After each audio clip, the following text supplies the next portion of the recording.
Let's head to the crypto space now. It's been a lot of movement in there. But first, Laddie, visa-free to Kenya, good for you. Right. And we talked about gold and Ghana this morning. We can see them now taking some steps to try to protect what they've gotten, in the reserve through gold. And they don't want to lose that stability that they've come to have. Exactly. You get used to it at this point, and I think the whole of Africa should get to the point where we don't need visas anymore. Let's break down all those borders. That's what we're aiming for at this point.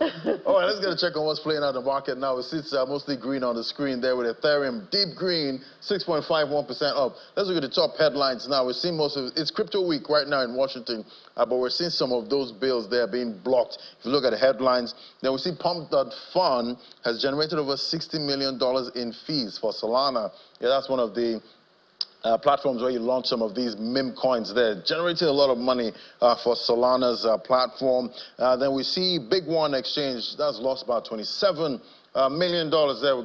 They got hacked there. We know most of these crypto exchanges, they normally get hacked and people's funds get stolen, but somehow they're able to bring back those funds. But let's bring in Gilbert Opata now.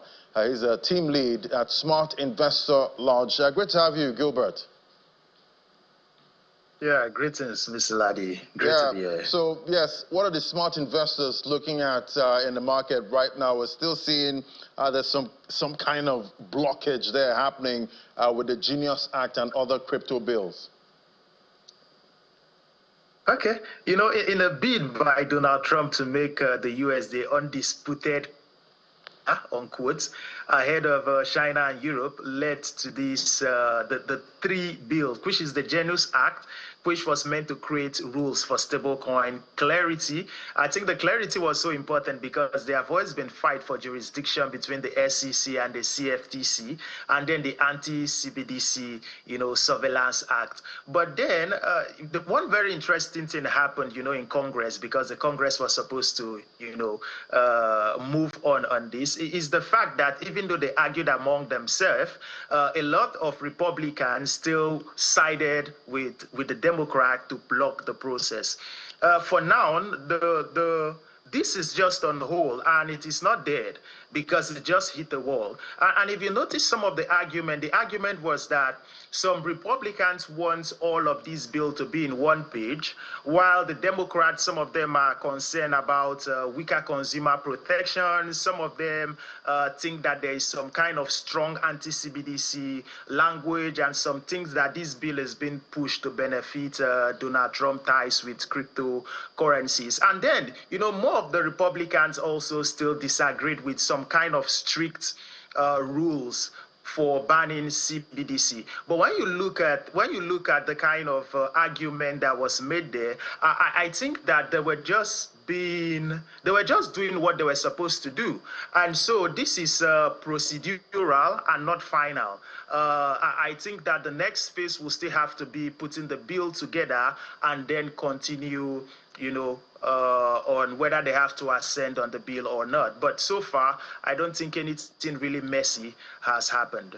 All right, but I'm still wondering if there's some kind of, canary in the coal mine moment right now. Is this spelling danger, going forward? Are we seeing early signals here? Because we're seeing price action. Bitcoin has left that all-time high from $123,000. Is this going back down, or are we going to retest that level?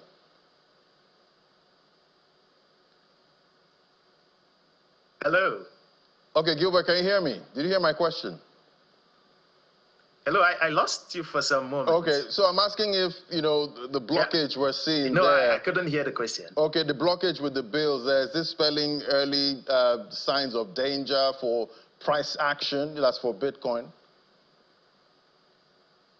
Okay, I think this have both short-term and long-term consequence. The short-term had to do with the fact that we saw 3% drawdown for BTC, and then we had crypto-related stock going down just because it failed a vote. And then that was a knee-jerk reaction that we did. So at that point, Bitcoin is still going to do well. However, on the long term, I think that is showing us the symptoms of what the future of cryptocurrency will be.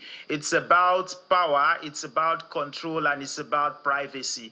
And so I think this is why the procedures and the arguments right there in the Congress is very, very important, because it's giving us a glaring view long-term on what the future of cryptocurrencies is going to look like as they are ready to play as the leader. So short-term, it was just that knee-jerk reaction we had, but long-term, we are looking more about power, control, and privacy. Right. Thank you so much, Gilbert, there for breaking it down for us. We'll keep tracking those prices and Crypto Week in the U.S. Thank you.